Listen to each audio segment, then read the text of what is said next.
What's going on, guys? This is Kaisho. Welcome back. So we are back with another video. So in this video we're going to cover YCSJ Osaka 2024, the biggest event in Japan that happened this post-Suda tournament. And we're going to cover the impact of Suda or Supreme Darkness because Suda is legal for this tournament, and this is the most earliest tournament that was concluded after the release of Suda.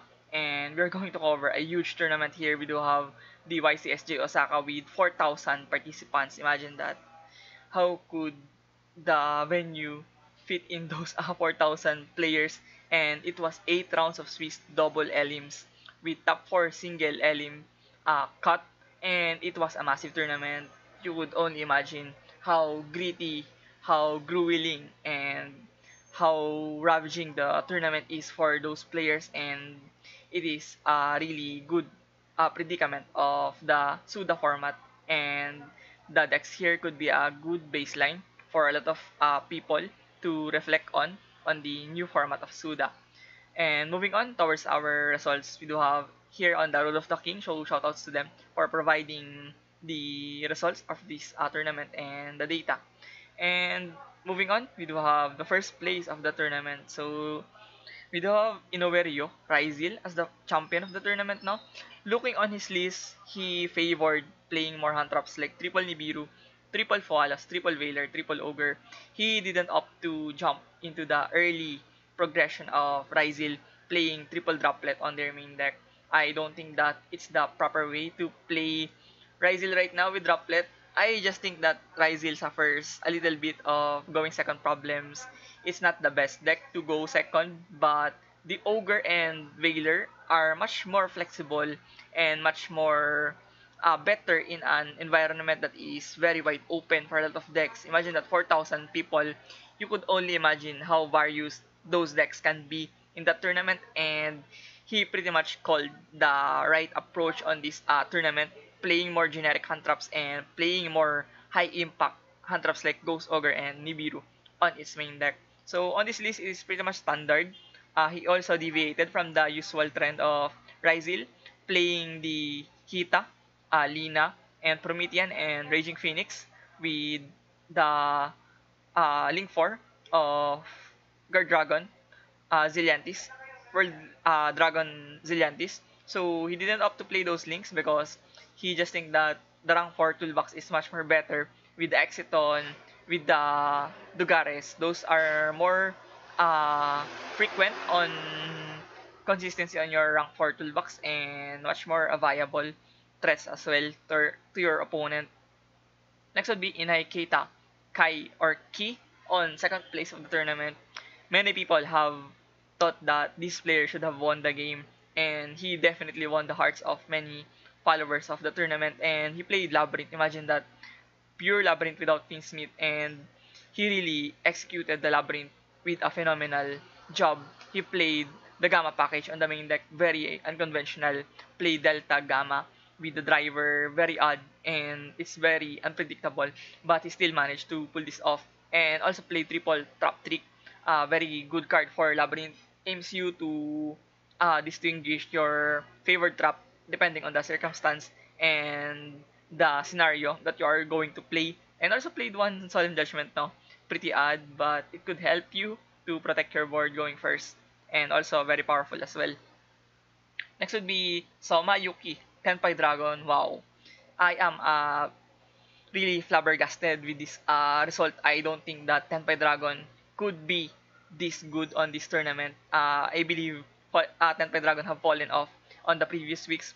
Past 3-4 weeks, Tenpai Dragon have been lowering and lowering on every week on the tier list. But on a best of 1 scenario, I believe Tenpai Dragon has all of the possible outcomes or scenarios to prevail, especially on a best of 1 setting. But looking on this Tenpai Dragon, I believe this is a very good benchmark for Tenpai players right now. With triple Ultimate Slayer, triple Droplet, and also played Gold Sarcophagus. I also vouch this because I really think that Tenpai Dragon have lost some major consistency with Chundra going into 1, with Sangen Manor going into 1, or Sangen Summoning, no? So it's really good to play double Gold Sarc with 1 Blaster so that you can improve the consistency of a battered Tenpai Dragon. deck.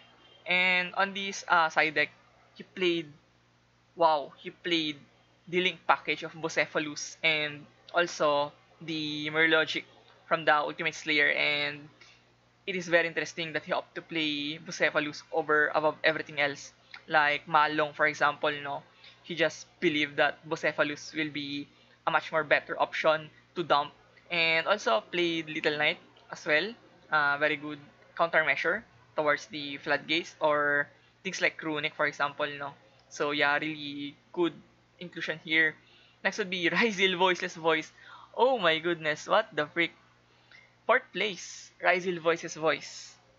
Only one Sauravis, one Saphira only, and no Diviners. Just played low with Ice and X, Ryzil and Toad and Node, no? So it's just basically Ryzil rank for spam with Detonator going on the board or setting up your Duo Drive early on. And you can just normal summon your low and make your standard low sagely with Barrier and Guardian on your board is really threatening and very powerful going first.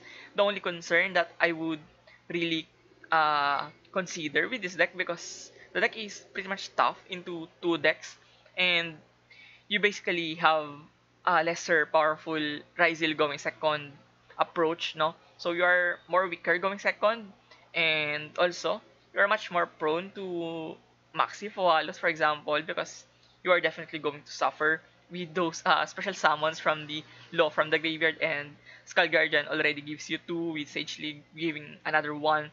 Of course, Ryzil inherent specials from the hand could also mean that you're also going to give your opponent a bunch of draw power coming from Maxi and Foalos. And next would be Abiko Yuya, Ryzil. So this Ryzil was more demanding or adamant, no? It played going second cards like Ultimate Slayer and evenly matched in the main deck. No regards of going first stature, no? You just opt to play high impact cards, Ultimate Slayer, evenly played Judgment on the main deck. Imagine that. He is really bold. This Abiko Yuya really has immense guts to try this out on the huge biggest tournament in Japan this 2024, and also best of one. Imagine that ridiculous RNG that you're going to consume on this kind of build, and luckily the build favored him and worked out for him, no?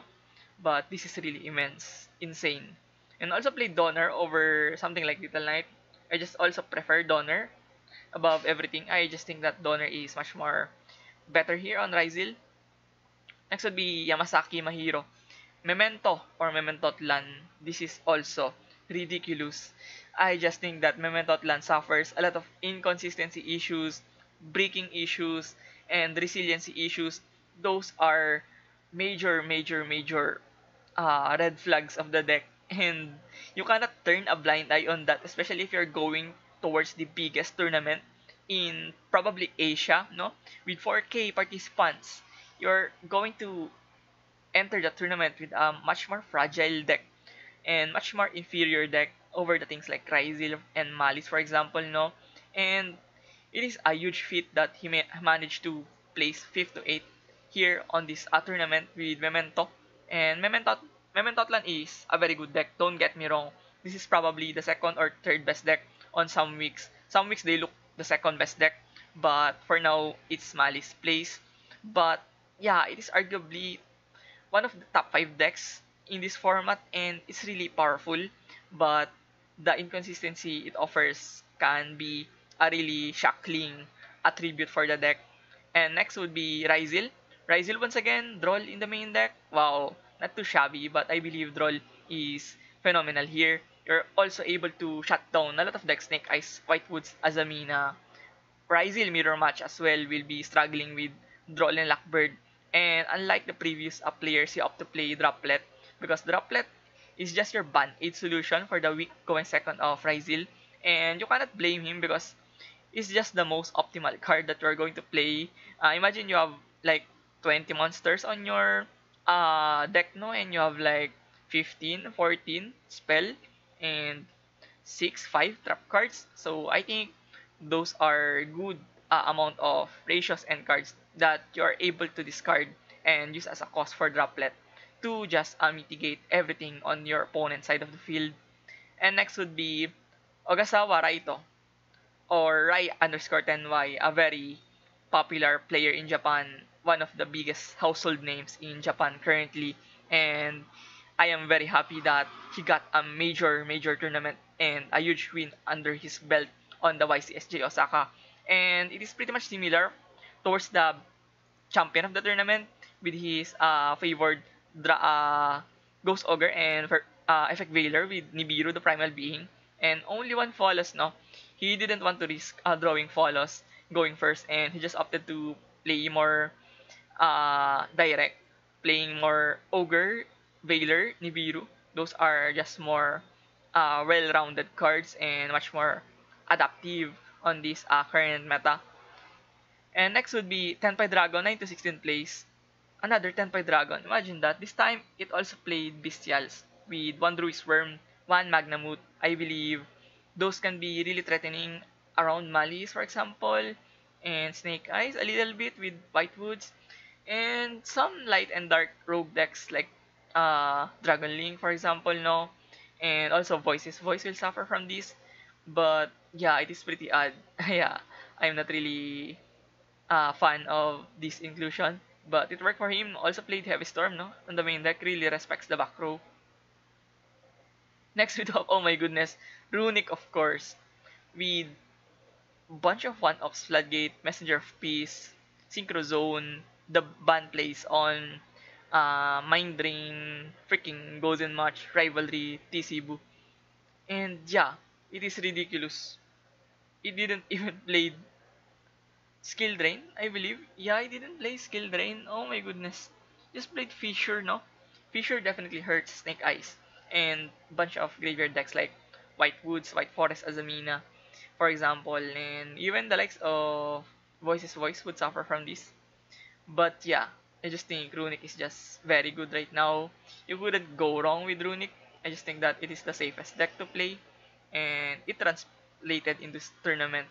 Next would be Kaito, Ryzil, 9 to 16 plays. Pretty standard, just played Droplet and Triple Veiler and 3 Follows. Of course, Follows just massive and well-rounded card. And also, we have another Ryzil, so we could see the impact of Ryzil of this in this tournament. Imagine that we have like 5 Ryzils already, no?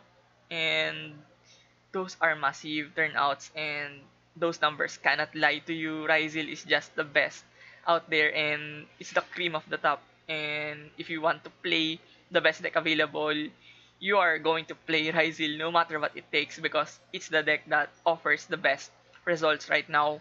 And also played the Black Goat Loves. Wow. Wow, this is crazy. One, the Black Goat Loves, potentially you could discard it and you have an effect on the graveyard. But yeah, it is really ridiculous. Yeah, this is really insane. I'm not really sure how it went for him, but it is really crazy to play this. And bunch of one-ups na, one talent, one trust, one ultimate slayer, and double desires, of course. Next would be, oh, Malice Bestial. Played Saronir and a bunch of one-offs of that Scaper, Kashtira Unicorn, and yeah, Lubellion as well. Wow, this is madness. So Saronir, 2 copies, yeah, understandable. And the Bestials offers more ground for your extension, and also pseudo hand trap effects, no, on the hand. Yeah, could be interesting. This could be worth pondering at and should be looked upon if you're trying to play Malice with Mizushima Nanami's Bestial Malice. 9 to 16 plays, not bad. Considering that there's like 4,000 players, no? And you just casually went 9 to 16 plays. It's just massive. And next would be Kayano Daiki White Forest Azamina Snake Eyes. Probably the hottest deck post Suda. It's the more talked about, more intrigued about, and more sophisticated deck to be invested at right now, with White Forest offering a glimmer of hope for the already struggling Snake Eyes. Imagine that Snake Eyes, one Poplar, one Ash, one Bonfire, one Wanted, one Witch, everything is just battered for Snake Eyes. But there comes the support of White Forest and Azamina. It instantly impacted how Snake Eyes was played and how the White Forest and Azamina will complement the Snake Eyes engine as a whole. But now we are seeing the results of that, and we are going to be more observant on this deck on the following weeks, whether it could be the second best deck, it could take over the Malice or Memento on the tier list. But right now, I just think that this deck is very good. I think that it's just a discrepancy of the previous Snake Eyes, and it's really explosive, can be resilient as well, and one of the most obnoxious boards that it could create with Baron de Fleur, with something like Apollousa, both the goddess with Azamina, Omni Negate, paired with White Forest cards on your setup is ridiculous. It's nasty. It's really overwhelming to just look at the board of your opponent, and there's a reason why people have up to play Bestials on this tournament because of the White Forest cards that could lurk around. And next would be Magistus Rizal. Oh my goodness. So Magistus was just used as a fodder for rank 4 plays, probably as a leverage for your level 4 toolbox. And Magistus also very niche archetype, but it offers consistency for Rizal. It's just a better version of Sakitama and Artama on this Rizal, and could work alone as well, and can fend off your Rizal starters.